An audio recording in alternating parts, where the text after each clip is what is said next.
it's black to move. Mikhail Tal is about to give up his queen in a position where most players terrified to do it. Do not guess, calculate. Why does queen takes f7 work? Why can white not survive even after winning the queen? Keep this position in mind. In this game, queen sacrifice is not just a flashy movement. It is the start of a fully coordinated attack where every black piece joins in with tempo. Let's go back to move 1 and see how Tal built one of his most famous attacking wins.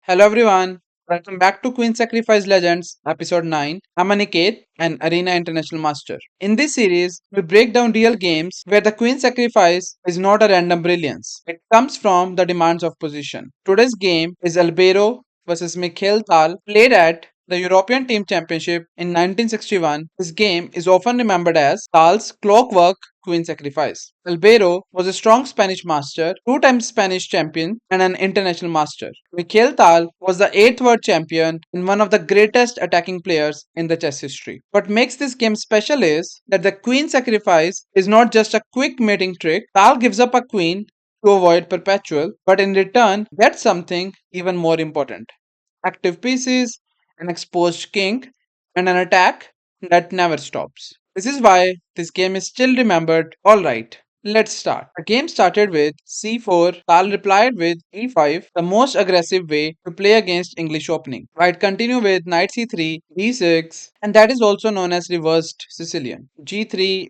f5, and striking in the center right away with d4. Tal closed the center with e4, and after f3, black continued the game with knight f6, bishop g2, and now Tal has to capture, so he played e takes f3. White continued the game with knight takes f3 and g6. If you see the evaluation bar, it keeps saying white is better, so let's see how Tal converted this into his victory. Here, white castled, black played bishop g7, and white strike into the center, played e4, and now white builds a broad center, and black goes for a very aggressive setup with f5 and e4. This position is already interesting because black has grabbed space, but that comes with risk.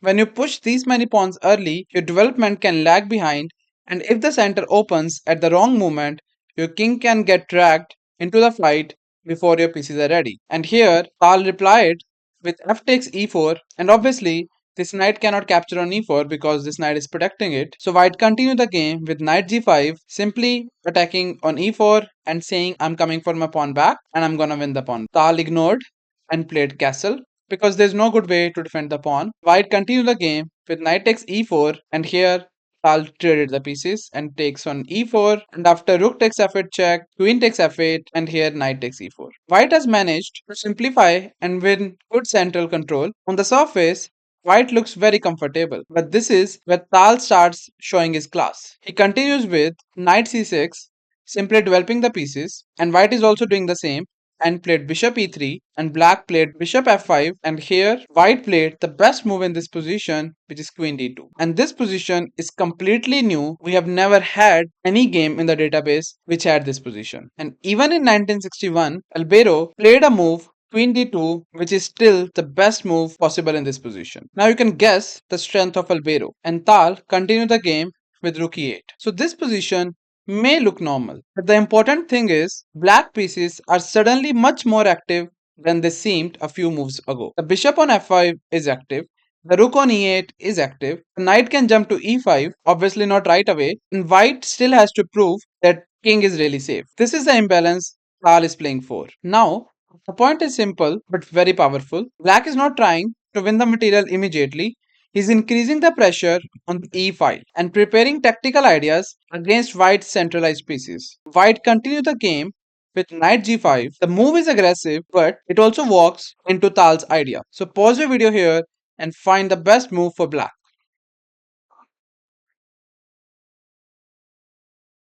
In this position, Tal sacrificed his rook and played rook takes e3. And the point is, this rook cannot be captured. Because if queen tried to capture this rook, bishop takes d4 and white simply lost a queen and Tal simply won the game. So this rook cannot be captured. But Albero has seen an idea and Tal did not stop it. So he continued with the same idea and played bishop d5 check, and now king h8, and he played knight f7 check. And now Tal has got an option. He can accept the draw or he can sacrifice the queen. The point here is, if king will go to g8, now knight can go back on h6 and he can repeat the moves and the game would be draw. But after knight f7 check, Tal decided to continue the game and played queen to f7. He simply sacrificed his queen. So let's count material. Black gets white's bishop and knight plus a raging initiative and a king that is about to come under direct fire. On paper, this still looks insane. So why is it brilliant? Because chess is not just an arithmetic. White's king is not safe. Black rooks and bishops are perfectly placed. White's queen has no time to organize any defense. And most importantly, every black move comes with tempo. This is not a queen sacrifice for immediate mate. It's a queen sacrifice for piece coordination and an uninterrupted attack. This is what makes it so memorable. So here, white continue the game with bishop takes f7, and if you see the engine, it's equal. Nothing major is happening. Even though white is having 3 extra points of material, but engine says it's equal. But as a human, chess doesn't work like that. In the next 10 moves, white is gonna resign the game. Here, Tal continues the game with rook d3. That move is so strong because it does two jobs at once.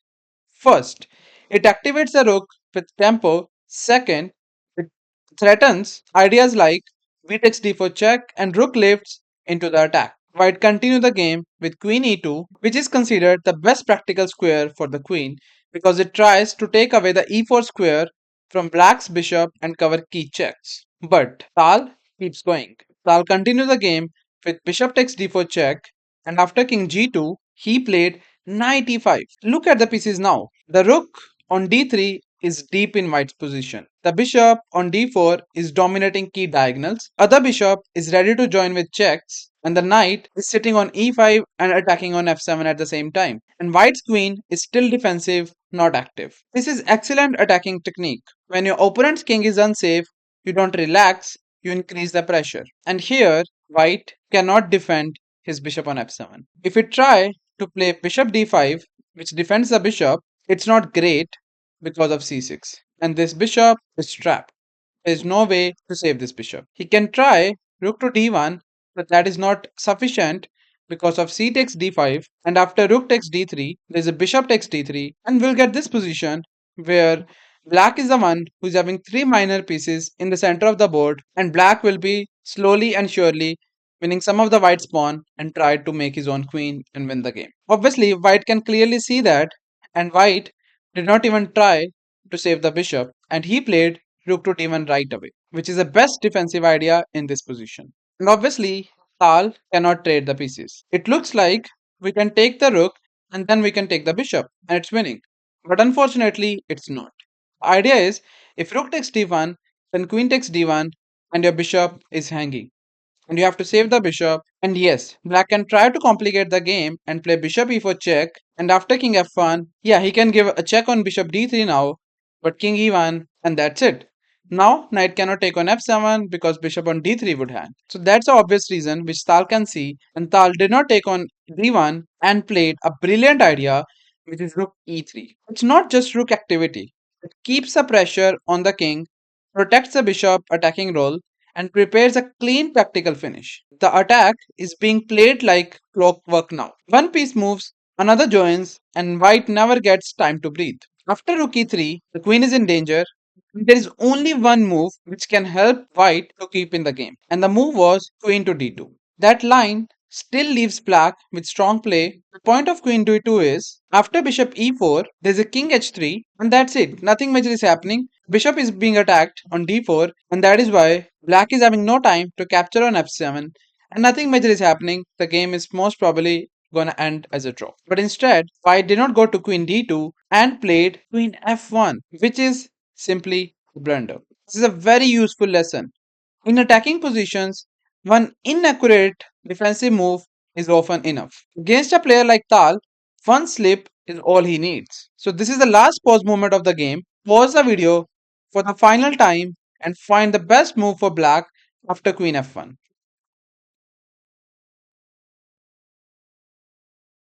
The winning move here is bishop to e4 check. At first glance, this may look like just another check, but it does much more than that. It improves the bishop with tempo. It forces the white king onto the dark squares and it cleans the way for the white rook and bishop coordination. When white continues the game with king to h3, Tal continues with rook to f3. Again, beautiful technique. Now the rook joins from the side and white's king is running out of squares. Then after queen e2, Tal plays bishop to f5 check. And that's a final point. White resigned here. Why? Because if king g2, then there's a rook f2 check. And after queen takes and bishop takes, if king takes f2, black will also win on f7. This position is completely lost for white. Two minor pieces are better than one rook. And on the other side, if after bishop f5, king tries to go on king h4, now black can play the same idea again, which is rook f2. And now queen is attacked, and if queen tried to move on like e1, it's simple checkmate in 1 with knight f3. So that is why after rook f2, he has to simply give up a queen and he can play rook takes d4. But after rook takes e2, and Tal is having extra knight, which is completely winning for him. At that point, black's active pieces remain everywhere. White's queen advantage has been irrelevant, and the final position is strategically and tactically winning for black. This is a key lesson of the game. Why does queen takes f7 work? Not because of a forced mate in 3. Not because material comes back immediately. It works because of 4 things. First, white's king is exposed. Second, black's pieces are perfectly coordinated. Third, white's queen cannot organize a defense by herself. Fourth, initiative never stops. That's why this game is not just beautiful, it's deeply instructive. Tal did not sacrifice a queen because he wanted up lows. He sacrificed a queen because he understood that active pieces against an exposed king can be worth more than the queen itself. So that's Albero versus Tal, one of the most famous queen sacrifices Tal ever played. The main takeaway is simple. Queen sacrifice does not need to force mate immediately. Sometimes the real compensation is activity, coordination, and a king that never becomes safe. Tal did not sacrifice the queen to be flashy. He sacrificed it because he understood the position more deeply than his opponent. If you enjoyed this episode, subscribe for the next one in the Queen Sacrifice Legends. And comment below, when you first saw Queen takes f7, did it look completely insane? Could you already feel that White's position was starting to collapse? I will see you in the next one.